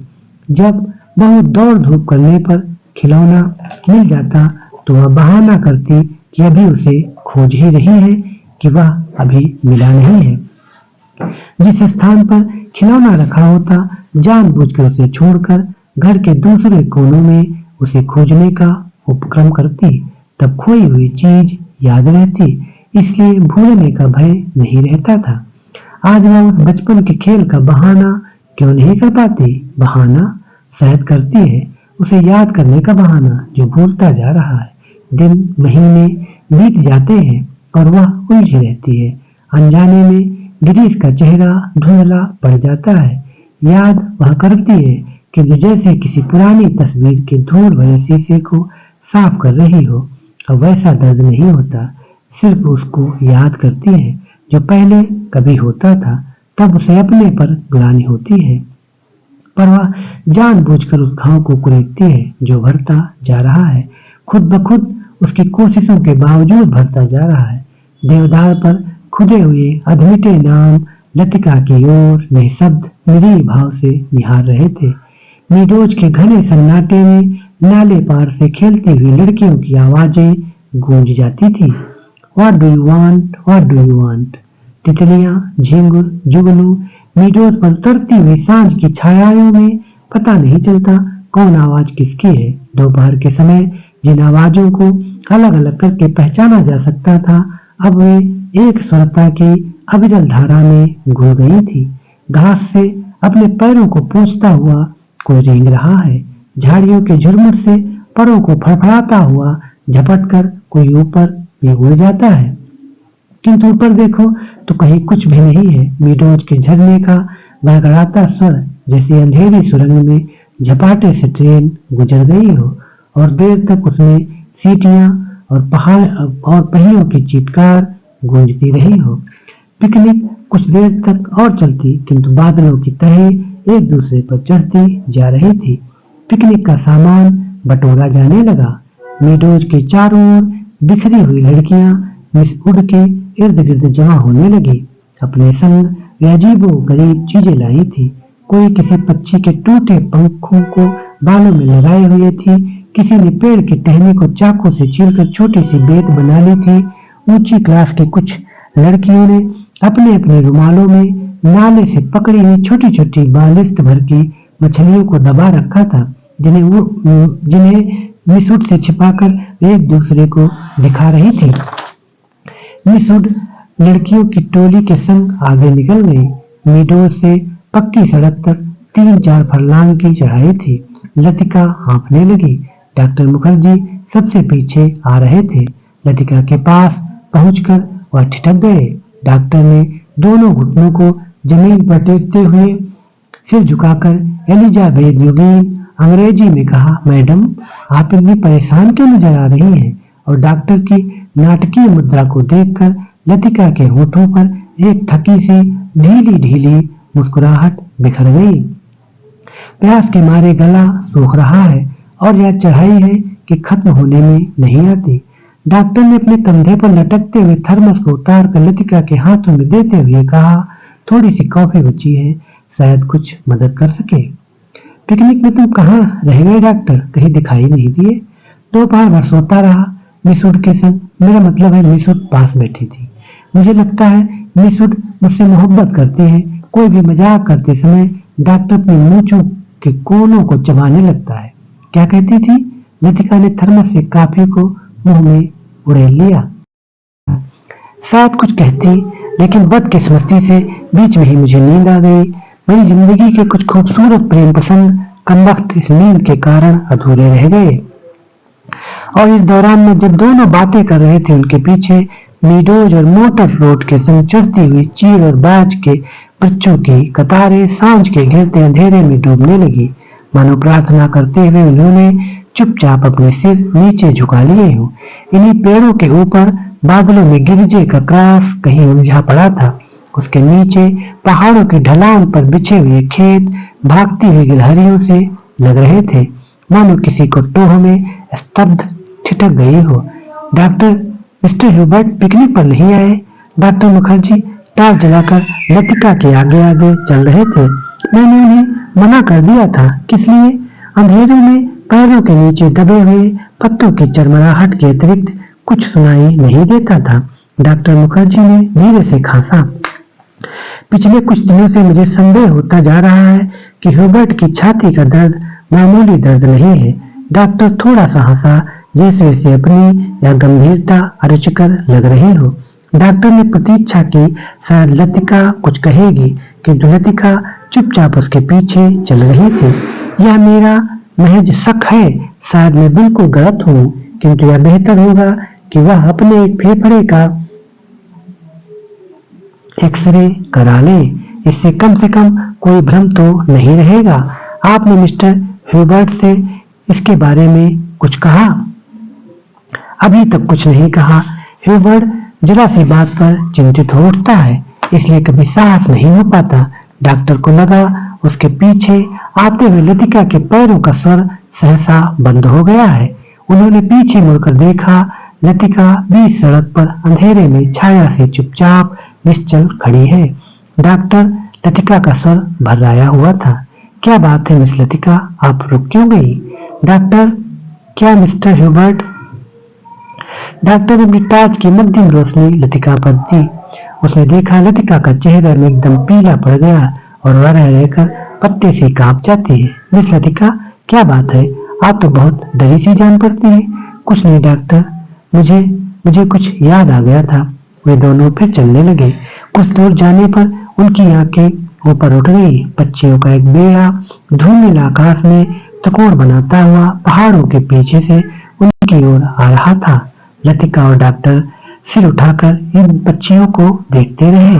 लतिका को याद आया, हर साल सर्दी की छुट्टियों से पहले ये परिंदे मैदानों की ओर उड़ते हैं। कुछ दिनों के लिए बीच के इस पहाड़ी स्टेशन पर बसेरा करते हैं, प्रतीक्षा करते हैं बर्फ के दिनों की, जब वे नीचे अजनबी अनजाने देशों में उड़ जाएंगे। क्या वे सब भी प्रतीक्षा कर रहे हैं? वह डॉक्टर मुखर्जी, मिस्टर रॉबर्ट, लेकिन कहाँ के लिए? हम कहाँ जाएंगे? किंतु इसका कोई उत्तर नहीं मिला। उस अंधेरे में मीडोज के झरने के भुतैले स्वर और चीड़ के पत्तों की सरसराहट के अतिरिक्त कुछ सुनाई नहीं देता था। लतिका हड़बड़ाकर चौंक गई। अपनी छड़ी पर झुका डॉक्टर धीरे धीरे सीटी बजा रहा था। मिस लतिका, जल्दी कीजिए, बारिश शुरू होने वाली है। हॉस्टल पहुंचते पहुंचते बिजली चमकने लगी थी, किंतु उस रात बारिश देर तक नहीं हुई। बादल बरसने भी नहीं पाते थे कि हवा के थपेड़ों से धकेल दिए जाते थे। दूसरे दिन तड़के ही बस पकड़नी थी, इसलिए डिनर के बाद लड़कियां सोने के लिए अपने अपने कमरों में चली गई थी। जब लतिका अपने कमरे में गई, उस समय कुमाऊं रेजिमेंटल सेंटर का बिगुल बज रहा था। उसके कमरे में करीमुद्दीन कोई पहाड़ी धुन गुनगुनाता हुआ लैंप में गैस पंप कर रहा था। लतिका उन्हीं कपड़ों में तकिए को दोहरा करके लेट गई। करीमुद्दीन ने उड़ती हुई निगाह से लतिका को देखा, फिर अपने काम में गया। पिकनिक कैसी रही मेम साहब? तुम क्यों नहीं आए? सब लड़कियां तुम्हें पूछ रही थी। लतिका को लगा दिन भर की थकान धीरे धीरे उसके शरीर की पसलियों पर चिपटती जा रही है। अनायास उसकी आंखें नींद के बोझ से झपकने लगी। मैं चला आता तो हेबर्ट साहब की तीमारदारी कौन करता? दिन भर उनके बिस्तरे से सटा हुआ बैठा रहा और अब वह गायब हो गए हैं। करीमुद्दीन ने कंधे पर लटकते हुए मैले कुचैले तौलिए को उतारा और लैंप के शीशों को गर्द पोंछने लगा। लतिका की अनमुदी आंखें खुल गई। क्या हुआ हेबर्ट साहब? अपने कमरे में नहीं है? खुदा जाने इस हालत में कहाँ भटक रहे हैं। पानी गर्म करने कुछ देर के लिए बाहर गया था, वापस आने पर देखता हूँ कि कमरा खाली पड़ा है। करीमुद्दीन बड़बड़ाता हुआ बाहर चला गया। लतिका ने लेटे लेटे पलंग के नीचे चप्पलों को पैरों से उतार दिया। हेबर्ट इतनी रात कहाँ गए? किंतु लतिका की आंखें फिर झपक गई। दिन भर की थकान ने सब परेशानियों प्रश्नों पर कुंजी लगा दी थी। मानो दिन भर आंख मिचौनी खेलते हुए उसने अपने कमरे में दैया को छू लिया था। अब वह सुरक्षित थी। कमरे की चहार दीवारी के भीतर उसे कोई नहीं पकड़ सकता। दिन के उजाले में वह गवाह थी, मुजरिम थी, हर चीज का उसमें तकाजा था। अब इस अकेलेपन में कोई गिला नहीं, उलाहना नहीं, सब खिंचातानी खत्म हो गई है। जो अपना है वह बिल्कुल अपना सा हो गया है। उसका दुख नहीं, अपनाने की फुर्सत नहीं। लतिका ने दीवार की ओर मुंह घुमा लिया। लैंप के फीके आलोक में हवा में कांपते पर्दों की छायाएं हिल रही थी। बिजली कड़कने से खिड़कियों के शीशे चमक चमक जाते थे। दरवाजे चटकने लगते थे, जैसे कोई बाहर से धीमे धीमे खटखटा रहा हो।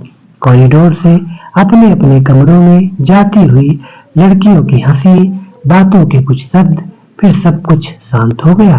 किंतु फिर भी देर तक कच्ची नींद में वह लैंप का धीमा सा सी सी स्वर सुनती रही। कब वह स्वर भी मौन का भाग बनकर मूक हो गया, उसे पता न चला। कुछ देर बाद उसको लगा सीढ़ियों से कुछ दबी आवाजें ऊपर आ रही हैं। बीच बीच में कोई चिल्ला उठता है, फिर सहसा आवाज धीमी पड़ जाती है। मिस लतिका, जरा अपनी लैंप ले आइए। कॉरिडोर के जीने से डॉक्टर मुखर्जी की आवाज आई थी। कॉरिडोर में अंधेरा था। वह 3-4 सीढ़ियां नीचे उतरी, लैंप नीचे किया। सीढ़ियों से सटे जंगले पर हेबर्ट ने अपना सिर रख दिया था। उसकी एक बाह जंगले के नीचे लटक रही थी और दूसरी डॉक्टर के कंधे पर झूल रही थी। इसे डॉक्टर ने अपने हाथों में जकड़ रखा था। मिस लतिका, लैंप जरा और नीचे झुका दीजिए। Hubert, Hubert. डॉक्टर ने ह्यूबर्ट को सहारा देकर ऊपर खींचा। ह्यूबर्ट ने अपना चेहरा ऊपर किया। विस्की की तेज बू का झोंका लतिका के सारे शरीर को झंझोड़ गया। ह्यूबर्ट की आंखों में सुर्ख डोरे खिंचाए थे। कमीज का कॉलर उल्टा हो गया था और टाई की गांठ ढीली होकर नीचे खिसक आई थी। लतिका ने कांपते हाथों से लैंप सीढ़ियों पर रख दिया और आप दीवार के सहारे खड़ी हो गई। उसका सिर चकराने लगा था। In a back lane of the city there is a girl who loves me. Hubert हिचकियों के बीच गुनगुना उठता था। Hubert, please please. डॉक्टर ने ह्यूबर्ट के लड़खड़ाते शरीर को अपनी मजबूत गिरफ्त में ले लिया। मिस लतिका, आप लैंप लेकर आगे चलिए। लतिका ने लैंप उठाया। दीवार पर उन तीनों की छायाएं डगमगाने लगी। In a back lane of the city there is a girl who loves me. Hubert doctor Mukherjee के कंधे पर सिर टिकाए अंधेरी सीढ़ियों पर उल्टे सीधे पैर रखता चढ़ रहा था। डॉक्टर, हम कहाँ हैं? ह्यूबर्ट सहसा इतने जोर से चिल्लाया कि उसकी लड़खड़ाती आवाज सुनसान अंधेरे में कॉरिडोर की छत से टकराकर देर तक हवा में गूंजती रही। ह्यूबर्ट! डॉक्टर को एकदम ह्यूबर्ट पर गुस्सा आ गया। फिर अपने गुस्से पर ही से खींच सी हो आई और वह ह्यूबर्ट की पीठ थपथपाने लगा। कुछ बात नहीं है ह्यूबर्ट डियर, तुम सिर्फ थक गए हो।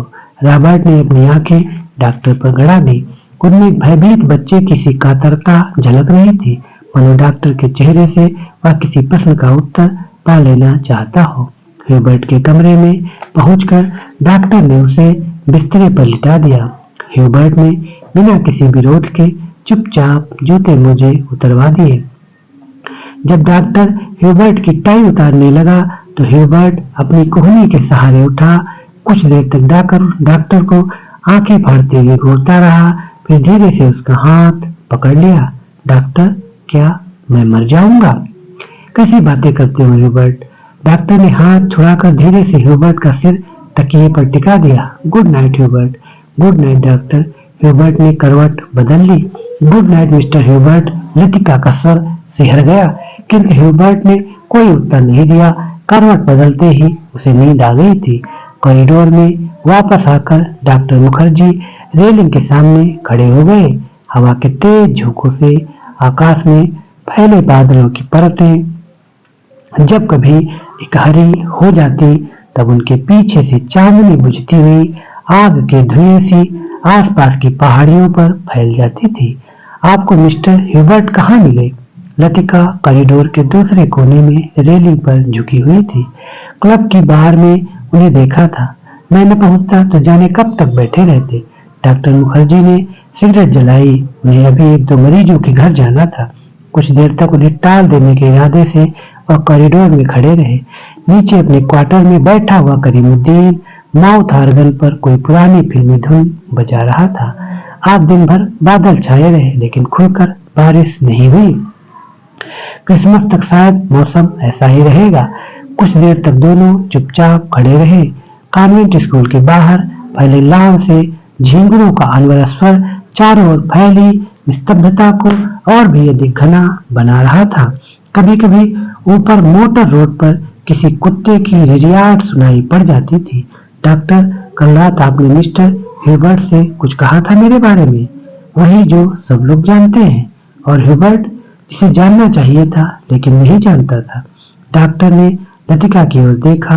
वह जड़वत अविचलित रेलिंग पर झुकी हुई थी।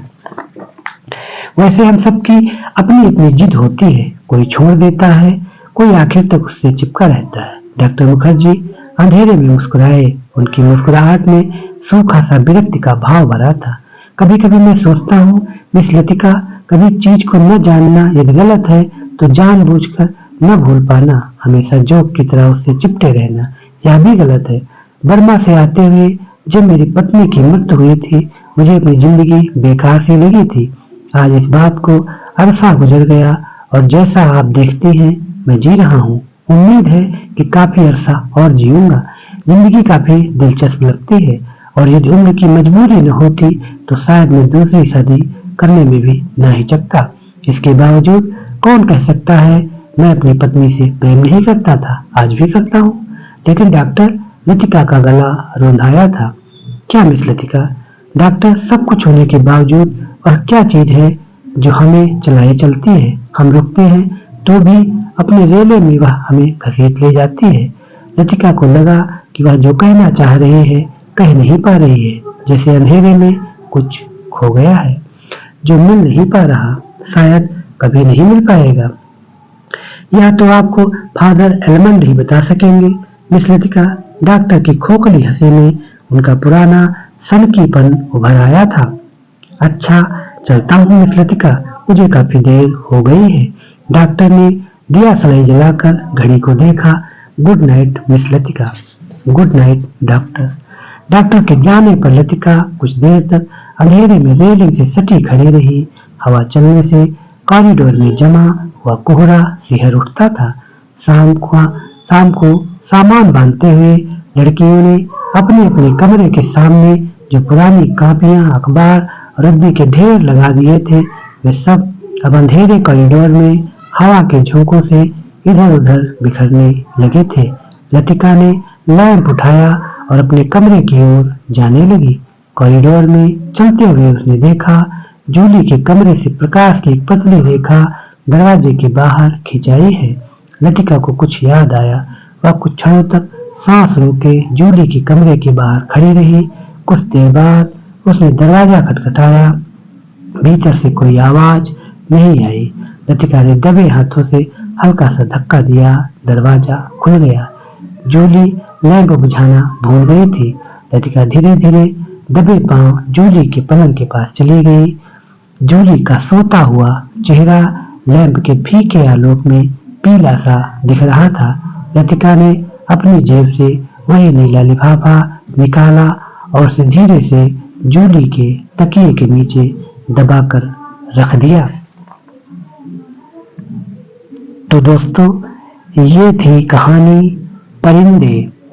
आपको कहानी का वाचन कैसा लगा? आपकी प्रतिक्रिया का हमें इंतजार रहेगा। चैनल से जुड़े रहिए, लाइक, सब्सक्राइब, कमेंट अवश्य करिए। मिलेंगे अगले अंक में एक नई कहानी के साथ। तब तक के लिए बहुत बहुत धन्यवाद।